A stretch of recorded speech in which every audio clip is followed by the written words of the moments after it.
because she has problems with access. But yeah, lots of things.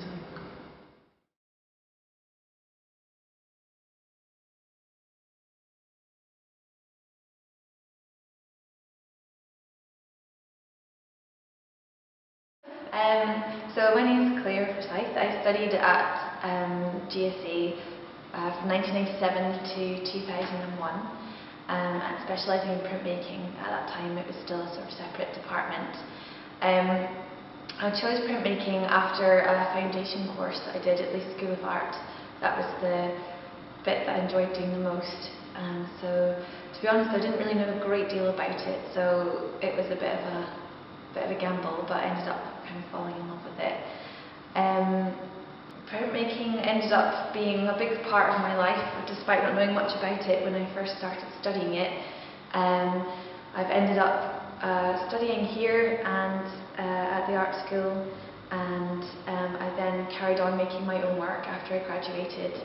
I went to work down in London at the London Print Studio for 5 years after I left, and then when the job came up at the Glasgow Print Studio, I moved up here back here in 2006, and I've been the workshop manager at Glasgow Print Studio since then.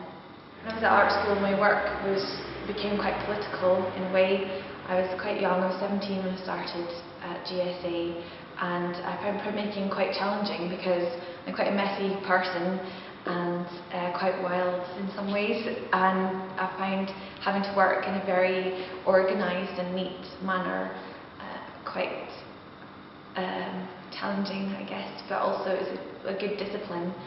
I started making a lot of prints, but I was also started working in a more conceptual way as well. One of the things that I started doing was I was very into architecture, and I ended up focusing on a building called Meadowside Granary, which is the biggest brick-built building in Europe, and was really at the centre of kind of industrial revolution in a time, and up until very recently, when Glasgow was a sort of thriving port and sort of import and export. As I said before, I was really into architecture around that time as well, and looking at very conceptual architecture. As I got more and more deeper into the project, I started to get frustrated that nobody was really interested in this building disappearing, which was a real landmark building. I started to think of the building taking on almost an anthropological sort of state and coming to its own defence. It sounds kind of crazy now, but at the time it all made sense with designed defence mechanisms that could be built within the building to stop it being demolished, and actually started moving into more sort of almost like narratives and quite sort of conceptual ideas of how this building could protect itself. So the print that's in the archive is a print of a defence system that was designed to be built within the walls of the granary from existing grain chutes, and it was a screen print printed with sort of tacky medium and flour dusted over the top. So that is the print that is in the archive. The print that I'm making now, the granary did of course get demolished, which was pretty devastating, and I think it kind of knocked the wind out of my sails a little bit. So the work I've made is much less political now. It's more of a sort of witness to what happened next. I went back to take more photographs and research material and things. Now there's these kind of beautiful kind of yuppie flats stand there instead, which I think is really quite sad. On the other side of the river stand the cranes that were kind of like sentinels that have stood there and watched as all these times have passed and changed. So I did look at maybe recreating the images of the new, making images of the new things that stand there, but I actually thought it was more poignant in a way to show fragments of the cranes that are almost kind of witnesses to what have happened. And just when I was working with them in a quite spontaneous way, I started abstracting elements of the cranes, and before I knew it, they were forming their own little defence systems. So obviously an idea that's not quite finished. So I've really enjoyed working on the print and trying to find a way back into this.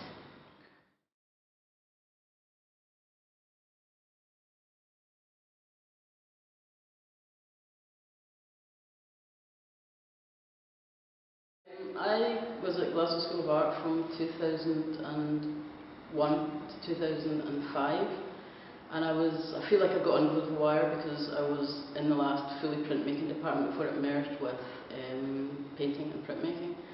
I chose printmaking.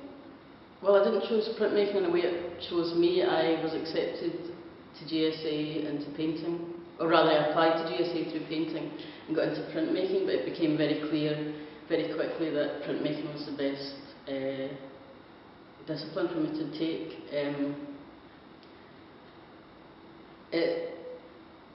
From the offset, it felt like it really suited my work, and that I was really interested in the printed form of photography, but I really liked the way that it allowed you to work in books, but also choose print lithography, screen printing, etc. So you were kind of working out the best medium for your idea from the get-go, which I thought was really exciting and interesting. What else? Has printmaking had an influence on my life and career? Yes, because I'm still a printmaker.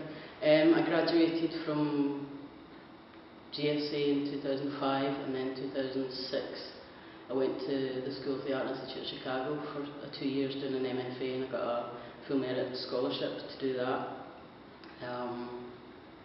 And printmaking, I suppose, has always been at the basis and the baseline for my work. So while I've kind of expanded to media like video and sound works and things like that, I always kind of go back to printmaking as a root and the kind of core of what I do.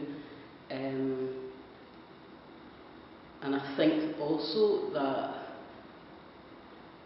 just the nature of printmaking and my work and how it operated at GSA was, in a way, I kind of feel like I got an apprenticeship in all these skills that kind of sticks with me.